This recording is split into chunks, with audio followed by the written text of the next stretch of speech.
நேற்று நடவடிக்கைகள் இப்படி கோபிச்செட்டிப்பாளையத்தில் கட்சியினுடைய தலைவர் நீங்கள் ஒன்றிணைந்து இந்த சுற்றுப்பயணம் இது போன்ற நிகழ்வுகளை எதிர்பார்க்கலாம். விரைவில் அவரோடு கலந்து பேசி என்னென்ன முடிவுகளை மேற்கொள்ளலாம் என்பது கலந்து பேசி முடிவுகள் மேற்கொள்ளப்படும். இன்று மக்கள் இருக்கின்ற மனநிலை ஒரு புதிய இயக்கம் தமிழகத்திலே ஆள வேண்டும் என்ற நோக்கம் இருக்கிறது. அது இன்றைக்கு மக்களால் நேசிக்கப்படுகிற எல்லோரும் புதிய வரவாக வர வேண்டும் என்ற நோக்கத்தோடு தான் தமிழக வெற்றிக் கழகம் தலைவர் இன்றைக்கு சுற்றுப்பயணத்தை மேற்கொண்டு பல்வேறு பணிகளை ஆற்றி வருகிறார்.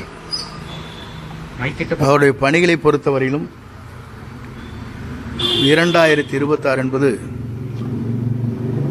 மக்கள் சக்தியால் ஆட்சி விடத்திலே அமர்கிற காலம் உருவாகும்.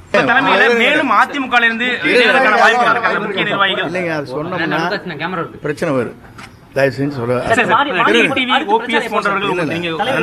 கலந்து பேசி முடிவு சொல்லணும்னு சொல்லிக்க அவங்க கணக்காக நம்ம ஒன்று நேற்று ஜாயின் பண்ணுங்க. நேற்று அம்மா சமாதியால் வந்துட்டு போயிட்டேங்க. நான் முடிஞ்சதுக்கு பிறகு இன்று ஊருக்கு போகிறேன். நிறைய மேரேஜஸ் இருக்குது, ஒரு 40-50 மேரேஜ் இருக்குது நம்ம க்ளோஸ் சர்க்கிளில். அட்டன் பண்ணிட்டு வருவேன். வந்ததுக்கு பிறகு அவருடைய கலந்து பேசி என்ன முடிவுகளை மேற்கொள்ளலாம் என்பது அவருடைய கருத்து அறிந்து நான் சொல்லுவேன். மக்கள் சந்திப்பு இயக்கம் ஈரோட்டில் எப்போ நடத்த திட்டமிட்டிருக்கீங்க சார்? அது அவருடைய கலந்து பேசி அதற்கு பிறகு அவருடைய ஒப்புதல் பெற்றால் தானே அதை நடத்த முடியும். கட்சியினுடைய கட்டமைப்பை வலுப்படுத்த உங்களுடைய திட்டமிடல் என்ன இருக்கும், என்ன ஆலோசனை சொல்லியிருக்கீங்க சார்? ஏன்னா தலைமை ஒருங்கிணைப்பாளராக இருக்கிறீங்க.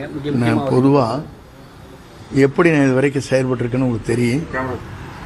எந்த முறையில் எந்த நிலையில் நின்று நான் பாடுபடுவேன் என்பது நீங்கள் அறிவீர்கள். ஆகவே அந்த நிலையில் நின்று ஆட்சி மாற்றத்தை உருவாக்கி அவருடைய தலைமையில் இந்த தமிழகம் வெற்றி நடை போடுவதற்கு அயராது